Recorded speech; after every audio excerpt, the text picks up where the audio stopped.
Unsung heroes. If you didn't know anything about golf, you might think that the guys in the green uniforms with the names on the back were the golfers. That's the way it is in other sports. But out here, you know they're not the golfers. Golfers don't carry bags. Caddies do. And they rake traps, and they replace divots. But there's a lot more to it than just that. To find out, all you have to do is listen. Get right. White. Sit. Sit. See, caddies are also in charge of telling the ball what to do. The guy they call Rocky, too, handled that today for Craig Stadler. Now dig, now dig. Go, go. 28. Yeah, 121, 128, and 28.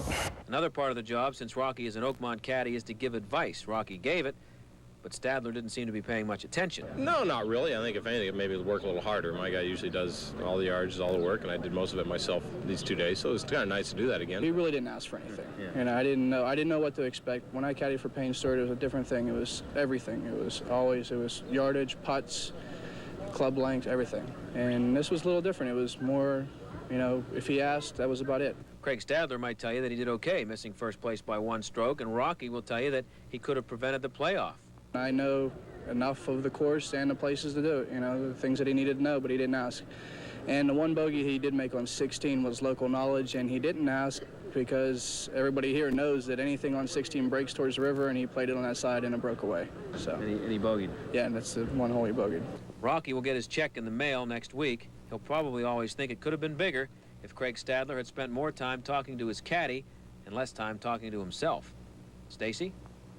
Thank you, John. You know, Bob, yesterday I had the opportunity to walk around the course with Rocky. He's a fine young man. He is a good caddy. He can read the greens, but his job doesn't stop just from tee to green. After the match today, the playoff hole, he went into the clubhouse with Craig Stadler, helped pack his bag. His job was finally over when he had to take the clubs all the way down to the car. So tee to green to driveway. That's what you're talking about. Right. That's maybe what I need in my game. I don't normally employ a caddy, but I probably could use all of that. Plus, if he hits the golf ball as well, or when I'm under a tree to kick it out or do something like that. No, I think you need the caddy just to keep your clubs in the car. Don't even bother to take them out. Oh, thanks, Stace. Nice guy. Well, that's what I need, too. We'll be back in just a moment.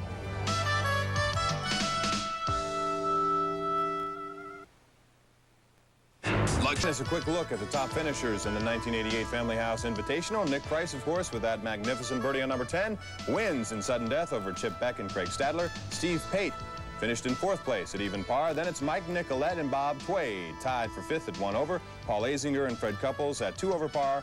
4 other golfers ended in 9th place at 3 over par. And Stacy, I think everyone here has to be so pleased with the event. The weather was outstanding. The play was fantastic.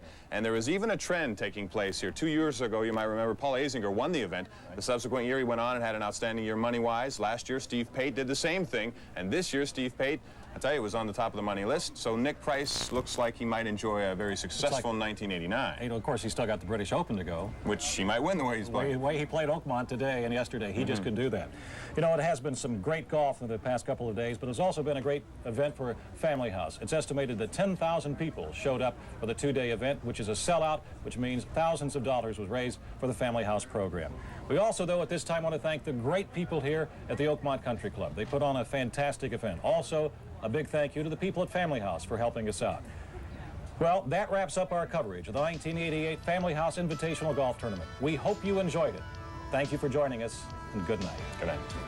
Highlights of the Family House Invitational Golf Tournament have been sponsored in part by Seven Springs, the folks at Seven Springs Mountain Resort who say, get out of town and unwind at Seven Springs. By Western Pennsylvania Jeep Eagle Dealers, where you can expect the best. By Bell of Pennsylvania Yellow Pages, the one that works. By Price Waterhouse, you can expect more from Price Waterhouse. And by Coors Light, it's the right beer now.